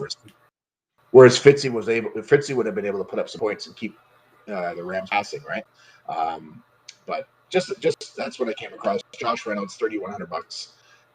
I mean, for the amount of targets he's getting and and the key here, high quality targets. He's getting red zone targets. For $3,100, you get a guy who's getting red zone targets. Love it. Can't go. It's a good find. I didn't have him on my radar. He's going to the pool. Add him to the pool before the end of the night. Well, it's amazing what you find when you do a little digging, right? Like, I mean, Cup's not making the article. I won't have any Cup this week, but I'll have some Josh Reynolds at $3,100 for sure. Geez, I wonder you could do I wonder what kind of lineup we could build if you run a Mims, Josh Reynolds at wide receiver. Ooh. Wait, well, while we're talking about the next game, I'll build it while we're talking. I wonder what this might yield. Let's see what that is. Okay. Pain. It'll yield pain, Sean. It'll yield pain, but I'm willing to take a look and see. That's all. Hey, you're gonna take $1 million. You're gonna take it down $1 million. You're gonna play Denzel Mims, and I'm not saying to do this, by the way, but I'm saying it's crazy stuff like that sometimes that gets you down. Now we're heading back out west. We got the Denver Broncos hosting the LA Chargers. There's some interesting plays we got in this game for sure. What are you seeing here, Dougie? Well, I don't have anyone from this game, honestly. I think I have Albert O in the I don't know how to pronounce his last name. No fans not playing great lately. So I've got Albert O in the player pool for now, just because Albert O has run 17 routes the last 2 weeks and has been targeted on 13 of them. That's a ridiculously high target per route percentage, but it's also not a lot of routes to run. At $2,800 though, worth a shot in a GPP if you need to spend that low on a tight end. He's a talented guy, gets some red zone looks. But my problem with the Chargers here, Keenan Allen's fine for cash. He gets a ton of targets. See, I got distracted putting together this lineup that I want that you suggested, and I'll keep working on that as we go.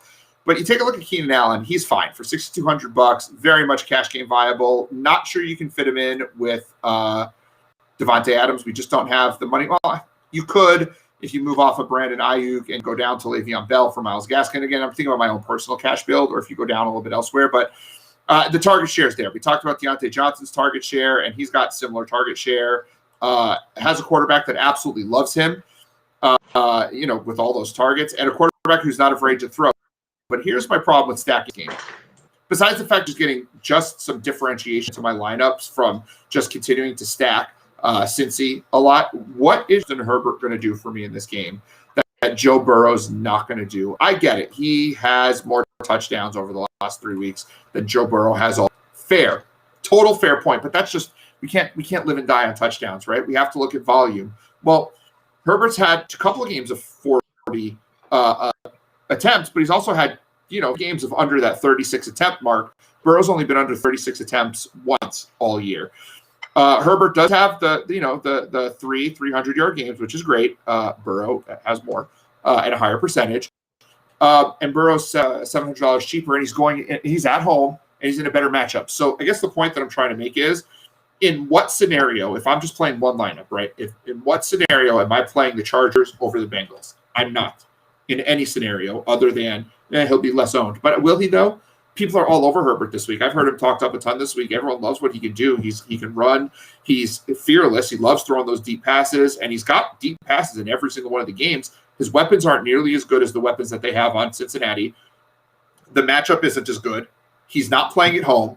$700 more expensive. I don't see a scenario where I would play Herbert over Burrow. So if that's the case, I don't see a way that I would stack this game because the Denver offense is garbage. I don't see an avenue for me to stack this game. So outside of Albert O, potentially, and Keenan Allen and Cash, potentially, there's just no one I want to play in this game.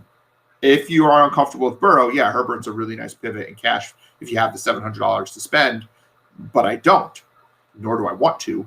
I think Burrow's better. As much as I like Herbert, I don't know why I'd play the Chargers above the Bengals. Therefore, I don't have much going on with this game. What do you feel about this game, Sean?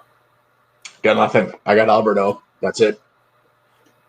That's right. That's all there is.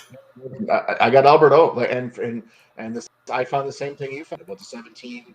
He ran 17, and Block was, and part of the reason I think is because Block. I mean, he's under pressure all the time. So young quarterbacks, what do they do? Get it out quick. Who do they get it out quick to? Tight ends, right? And there's something. And I mean, correct me if I'm wrong. Aren't these guys university guys, teammates? Then they play together. Wasn't that what I heard? Yeah, they played. Yeah. So they have a rapport. They already have the rapport. And 17. I mean, Tyler Lockett doesn't have that kind of 13 targets and 17. Like nobody in the NFL. I mean, is that sustainable? No, obviously not. But you know what? Against the Chargers this week at home, I love Alberto, especially at his price. But Keenan Allen, I mean, I have no interest in like the Denver defense actually has not been bad this year. If they're let me bring it up, their pass rush, so they're 12th and they got 12th rated pass rush. The Chargers actually have the 5th worst pass blocking in the league. So Denver's defense might get there a couple times, even with the injuries. Their defense actually still playing well. So nothing here. Alberto, call it a day. Move on. Keenan Allen, because he'll get 15, 20 targets as usual. But extra. Yeah. It's a cash option for sure. But I'm not in love with this game. Same thing with the next game too. For the most part, not stacking New Orleans, Chicago. I know we're headed there next.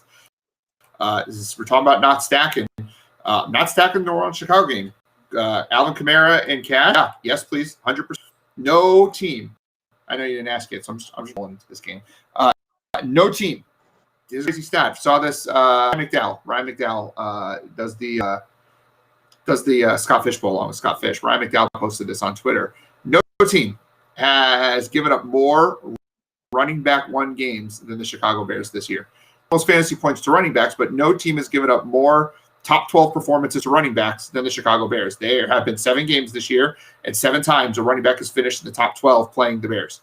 Michael Thomas out. Marquez Callaway out. Emmanuel Sanders out. Hey, Alvin Kamara, you're gonna get 20 freaking targets in this game. Look, even last week when he disappointed, he put up 22.8 points on volume alone, and he didn't have 10 targets, and he didn't have 100 yards rushing, and he didn't score a touchdown. They scored 3 touchdowns last week, the Saints, inside the 4-yard line. 3 touchdowns inside the 4, 0 for Kamara. That screams positive regression heading his way because he's one of the best inside the 5 players in the NFL. He gets more touches than almost anyone inside the 5, generally. And he's really talented inside the 5. He has a nose for the end zone. So you're telling me, with all those guys missing, against a team that has given up a top 12 performance to a running back every game this year, that Alvin Kamara does not have a high shot at a touchdown this week, he's going to get that volume. Like, lock in that 20-point floor with the volume. Great, 20-point floor with the volume. He has a shot at 1 to 2 touchdowns. To me, that's cash game. That's even if he only scores 20, yeah, it's going to be disappointing because we want 24. But the high touchdown equity is enough to push me over the top. And I think 20 is a floor. If he gets 10 touches, 8 receptions, another 80 yards, like if he gets this 22.8 points again, but gets in the end zone, now we're talking 28.8. He gets there 2 times into the end zone. Well, now we're talking 34, and you add in a couple of yards from those plays that go his way, you're talking 36, 38 points. That ceiling is there, but that floor is there too. Not going to not play Kamara. I get that he can be a little disappointing in cash because he's not always going to break the slate because he's not going to rush for 150 yards most weeks. But he's got the target floor. He's got enough carries. He's got explosiveness, and he's got high touchdown equity in a great matchup. With a team that has no other options on offense. That's the guy to play, right? I'm not touching the rest of the Saints offense. I liked Marquez Callaway because Brees seems to like him. He had 16 targets the last 2 weeks, but he's not playing. So what does that leave? That leaves Traquan Smith, who's been a real disappointment this year. It leaves Deontay Harris, and it leaves Austin Carr. None of those guys are moving the needle for me. I've got Traquan Smith written up because he's the de facto wide receiver one. But I actually think that Harris, at price, provides a little more upside. He's got, he's seen targets. He's seen targets even when some of those other players were healthy. Got the touchdown last week. Should have been Kamara's. At $3,300, he might be worth a little bit more of a look. But I'm just not doing it. Bears have had the second or third fewest wide receiver 1 weeks allowed. So it's like they're really bad against the running back, and they're really good against receivers. So play the running back in cash. And it's just not a game that you're going to want to stack. On the other side of the ball, though, for the Bears, the Saints have been really bad against the tight end. Allen Robinson's probably not playing this week. Just still beast in the red zone, and he used to be on the Saints. So we've got some revenge game narrative. The floor is there for him to be a cash game play, but as a GPP at a fairly decent price, he's a guy that could score 2 touchdowns. And when he did score 2 touchdowns, put up a really nice week. That's almost a 6x score. Cool. The other guy to look at is Darnell Mooney. Darnell Mooney can get 5+ targets every single week. And if Allen Robinson truly doesn't play, I don't think Anthony Miller's the guy. I think it's Darnell Mooney. And Mooney, with those targets, hasn't done anything. If you look at his scores, he has a high 12 points this year. But if he starts to see 10 targets, 11 targets, 12 targets, he only needs to put up 10.5 points. 10.5 points is 5 catches for 55 yards. As the wide receiver 1 on a team that's going to have to throw, it's worth taking a look. Cash game viable. GPP viable, I guess, is a one-off. I'd rather use him as a cash game punt if you're not comfortable with Mims. But outside of Kamara, though, in reality, I'm not going very heavy on this game. I talked a lot about this game for a game I'm not very interested in because Kamara, but I'd rather look at the lineup I threw together down here because I assume you don't have much love for this game either. So I'd much rather take a look at this lineup that you suggested I take a look at. So Chicago is so this game is one of the weather concern games. Okay, that's going to be on the radar. So they're calling the 25 mile an hour sustained wind, gusts up to 40. What we have going in. So if there's is there a more perfect quarterback in the league for weather like this than Drew Brees? He doesn't throw the ball deep ever. All he does is quick slant short passes. To who? Who's he throwing to? Right? To Alvin Kamara. Like I guess. I love Kamara, don't get me wrong, but road Drew Brees. Oh no. I'm not you're not saying Brees, you're talking Kamara for Kamara. Oh yeah, no. I'm talking about I'm talking okay, you had me confused. I was worried for a second. Oh yeah, no. I will probably be 100% Kamara this week. Cash, GPP, qualifiers, free rolls, anything I can throw Kamara in this week, I'm probably gonna throw him in there because I don't think Brees is gonna have any seriously. I don't even know if he'll know it's windy.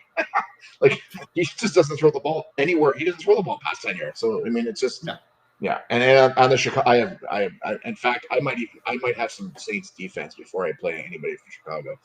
I Yeah, mean, it's a good play. Daryl Mooney made that move on Jalen Ramsey on Monday night. So And wide open. He was so wide open. And Nick Foles overthrew him by like 15 yards or some shit. No, I think that ball landed in my living room. I'm like, Nick Foles is not a good quarterback. No, I don't know how he won a Super Bowl. I don't know how Philadelphia unlocks whatever Nick Foles has, but he's not a good quarterback. I think we see Trubisky. By the way, I think we see Trubisky in this game. I think Trubisky finds his way back into the lineup this game. Might as well. He's better than Foles. He's far better than Foles. Yeah, I guess. Yeah. Surely for fantasy.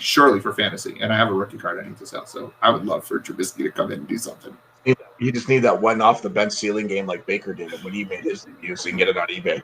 Exactly. By the way, we do cover sports cards at banksterdfs.com and our members only Slack chat. I bring up the sports cards. We do cover sports cards, so check us out there too. Segue there. What do you think about this lineup there, Sean? I assume you can see the screen. That's not so bad, right? We've got our Cleveland mini stack with Waller and the Browns defense. We got my favorite one-off play with Marquise Brown. We got a Kansas City stack with a run back of Denzel Mims because you told me to put him in there. We got Josh Reynolds, and then I got look at all this money, $7,700 for a running back. I could go right up to Dalvin Cook, assuming he plays in a great matchup. That's a pretty tasty GPP lineup. That just screams. Screenshot it, play it. Send me $20,000 when you hit for $1 million. That just screams Millie Maker to me, eh? It's got a lot of Millie Maker upside. It really does. It's got everything you want in Millie Maker. It's got an under-owned high leverage stack. It's got a couple of chalkier plays in Hunt and Waller who are correlated with that defense. It's got Dalvin Cook, which is the perfect leverage play this week. Everyone's playing the passing game in Minnesota. Great. If everyone's playing the passing game, play the high-end running back. Happens all the time. Happens all the time with Seattle. Why not do that here? It's got Reynolds, who's got red zone equity, and you've got the one-off in Brown. You can break a slate. This really does scream Millie Maker. Don't be guaranteeing it wins the Millie Maker. No, it could score 50 points, but it's got all of the ingredients to a good Millie Maker lineup. So, see, look what you made me do. There you go. Might have to play this. All right. Coming best for last, I would say, maybe, possibly on the slate. 49ers and Seattle. Think of any game on this. Oh, you're saying something? Barn burner? I don't know. Do you have anything in this game? I think I do, but I think of any game on the slate that could disappoint, this is that game. I just think this is the game everyone's going to look to. It's that late game hammer, high ownership. Seattle's coming off a real big game. Loss, but a real big fantasy game. It could disappoint. San Francisco's defense better than Arizona's.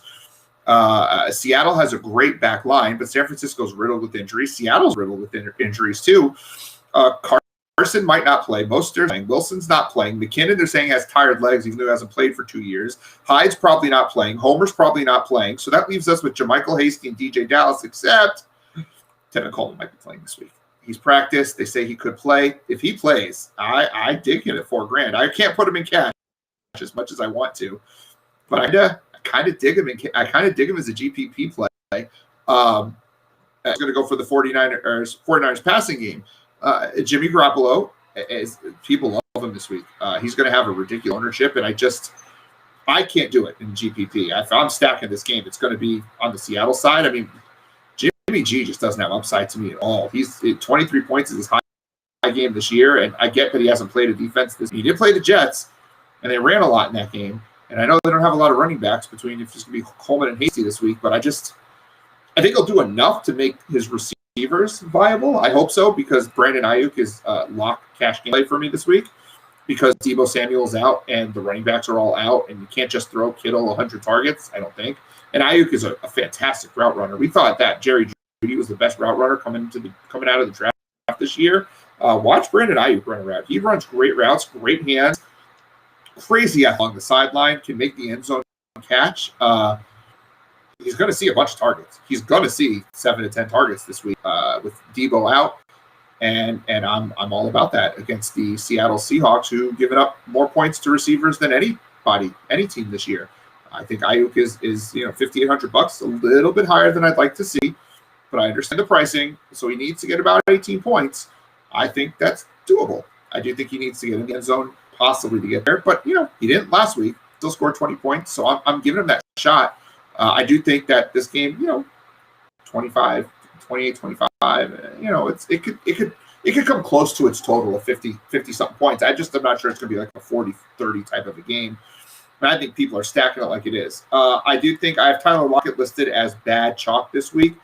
Not because I don't love Tyler Lockett, but Tyler Lockett is not a cash game play. He's way too variant. He has, you know, those games of 19 and 17. He has games of 8 and 5, and he has games of 40 and 56.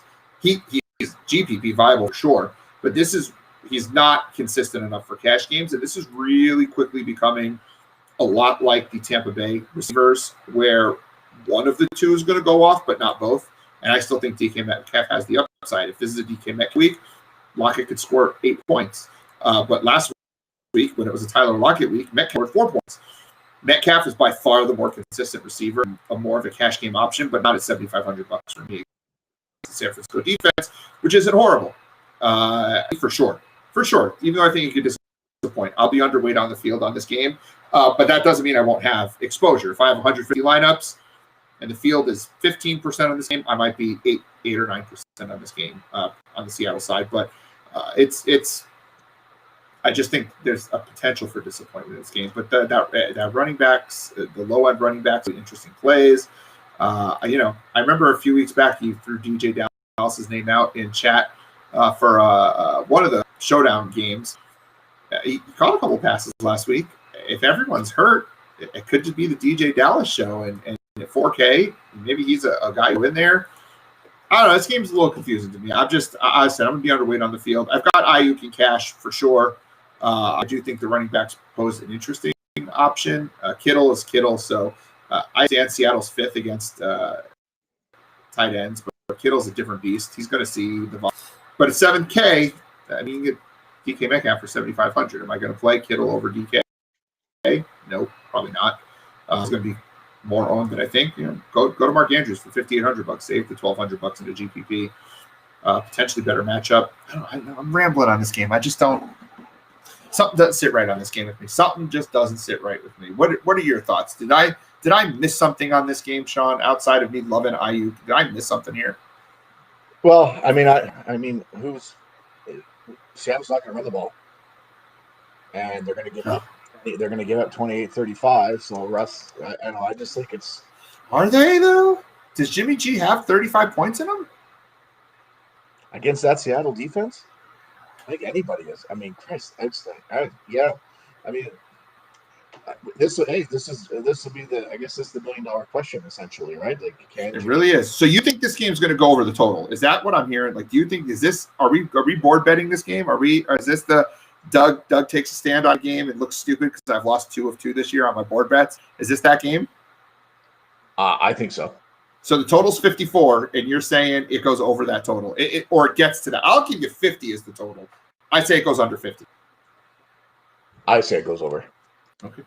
All right. Virtual handshake. I think Russ has to chuck it another 45 times just because he can't run. Well, yeah, Russ takes a lot of sacks too. San Francisco's going to slow the game down, but who are they? I mean. Yeah, God, Russ is good. Russ is so good. Like Michael Hasty, Jerick McKinnon's got tired legs. Tevin Coleman's coming off the IR. How are you going to slow the game down if you can't run it? I mean, jet sweeps to Ayuk all game long. Oh, I'll be fine with that. I'll be fine with that because I'll have a ton of Ayuk for sure. I'll have a ton of that game. Hasty looked good last week. I mean, unless San Francisco running backs try to attempt to talk early and try to fall at the 1 yard line to run more clock. I mean, I don't. This game just feels like a Sean game. These are 2 guys, Hasty and Dallas, that you've thrown out randomly in chat over the course of this year. I would just love to see them both have decent games, and you could take a victory lap like 6 weeks later. You know. Well, you know what? I mean, DJ Dallas is going to be the only running back at $4,000. I mean, Seattle's going to have to attempt to run it a couple of times. Talk about leverage play, the ultimate leverage play. You run a DJ Dallas, Brandon Ayuk stack on this game. Yeah, I don't know. I've seen nothing from Seattle that suggests. And who's going to stop Russ? Seattle's defense can't stop anybody. And who's going to stop San Francisco or Russ? San Francisco's defense, yeah, they're starting to get healthy again, but they're still missing some key pieces there. They're still not going to be like Bosa's out. Like they're missing key guys still. Kendrick Bourne might be in play this game. Kendrick Bourne might be a play. $3,500. He only had one last week, but Bourne is a red zone guy. And if anyone watched the Madden streams over the summer that DK did, and I watched a lot of Madden streams, Kendrick Bourne scored a touchdown almost every week, and it's got it in my head that this guy's a red zone monster. And with Debo out and this defense being the it is in Seattle, I mean, maybe Bourne. Maybe I don't have a Bourne, and I didn't even write up Bourne because I'm on Ayuk so heavily. But maybe Bourne's the guy we take a look at in the GPP as a one-off. Maybe he's one of those guys we can go and use. Right. This game just doesn't sit right with me. I'll keep my side of the bet with the under. I think this game. I think we see more punts in this game than we think we're going to see. Maybe. Who knows? And it's a division game too to boot, so right. So they'll be getting after it against each other. I mean, Russ is coming off that brutal overtime loss to Zona. What if Seattle? What if DJ Dallas? They want to give him some work, right? And Seattle tries to control the clock in this game, and San Francisco punts. What if San Francisco can't really move the ball aside from the 30 points Ayuk's going to get? But what if they can't? What if they can't move the ball, San Francisco, and the game ends up 27-3? That's San Francisco won 33-6 last week. Is that not a possible result of this game? I will happily. Well, it was New England. My God, it's New England. That was New England. No, I'm saying, but what if Seattle's on the 33 side? I'm saying if Seattle wins 33. Yeah. What if Seattle wins 33-6? That keeps the total under. That's what I'm saying. This game just doesn't feel like the shootout that people want it to be. Seattle's defense holding anybody to less than 10 points. It's possible. I don't trust Jimmy Garoppolo. In 2020. Crazier shit has happened in 2020. Jimmy Garoppolo led the team to 17 points against the Dolphins. They gave up 43 points to the Dolphins at home. That was a shocker. That was what I did that. Wow. Yeah. Hey, I will happily take the loss on DJ Dallas if that happens, because I will have DJ Dallas this week in a few lineups. So I will happily take a DJ Dallas. No, I just amen, and I will happily take that. No problem. Every game that I have bet the under on with you guys, where I've said, hey, this game feels off and it's the under, it has hit the over on all those games this year. So I've been wrong. I'm allowed to be wrong. Yeah, I've been really good at putting together cash game lineups this year, but I could get GPP theory, and that's worked great. But there's always one game a week. There's one game a week where I'm just dead wrong on. Dougie, you never ever place a bet with somebody who's called the Big Guta. Big Guta, right? You don't. That's true. You better pay up. I don't want to get capped at the knees. You bet. I mean, the guy's from New York. I mean, hello. What the hell? I'm from New York. I'm Connecticut, but on the New York border. My parents are born and bred Brooklyn, so I'm a New York guy. Just because I live in Vegas doesn't mean I'm not in New York. I'm New York. Yeah. There you go. Well, and if I'm not New York, I'm Vegas. Vegas is just as New York as New York when it comes to gambling. Yeah, well, except you can't play DFS, but whatever. That's another story. Right? Yeah. Oh, let me complain for 1 second. We've gone so far off the rails, but I don't care. DraftKings just sponsored, is the namesake and the sponsor now of the UNLV gaming whatever on campus. It's on UNLV campus. You can't even play DFS in Nevada. You can't play DraftKings Sportsbook, but now we've got a major presence. Not only do they have a 300-person office in town, but they are sponsoring the UNLV Gaming Institute, and you can't play. What is that garbage? That's very frustrating. That's some back-ass shit right there. That's what if I'm ever not in Nevada, you'll know why it is. Troy will be real happy if I'm ever not in Nevada because, DFS, the lack of DFS will drive me out of town. All right, let's get your cash core, and then we'll get the hell out of here.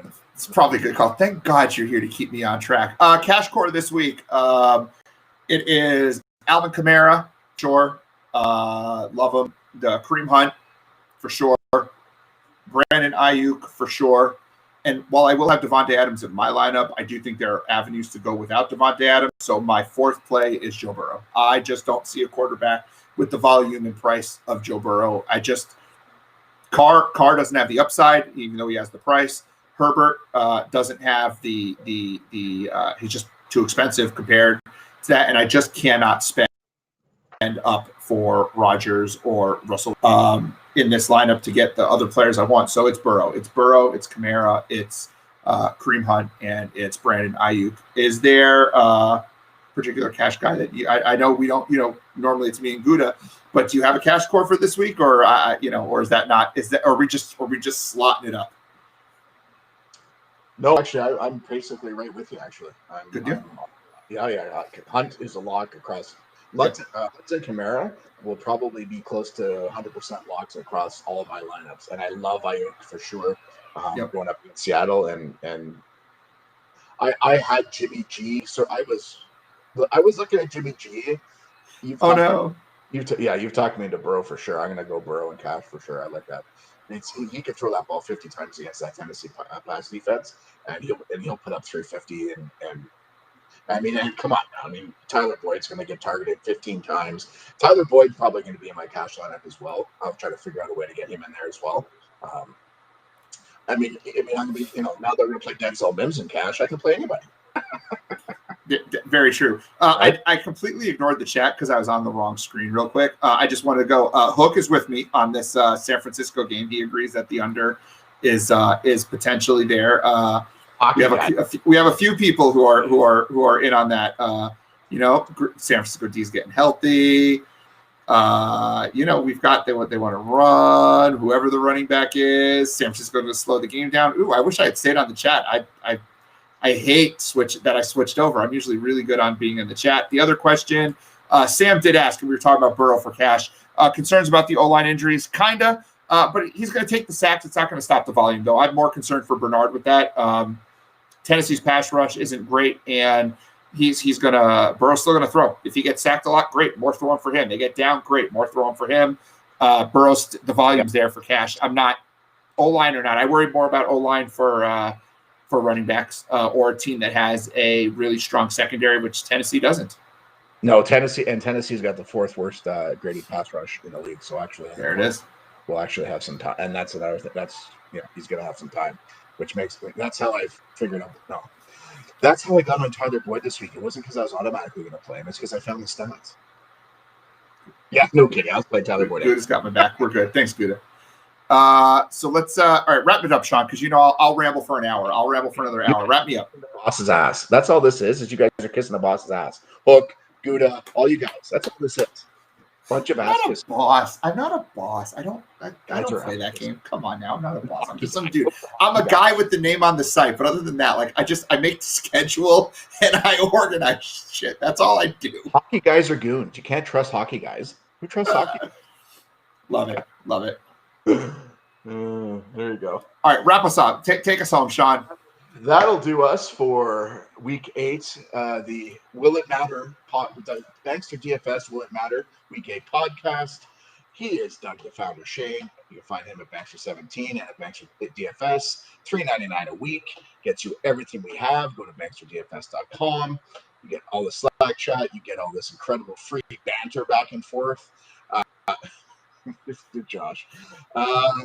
And yeah, you get everything. Make sure you tune in on Sunday. Doug and the Big Guta will be leading you up to lock. I will pop on with some dirty slot plays and some weather updates, and we'll see if we can't figure this weather out and where we can leverage, pivot, do whatever we need to do. And you get everything. That will do it for us. We are out of here. Peace.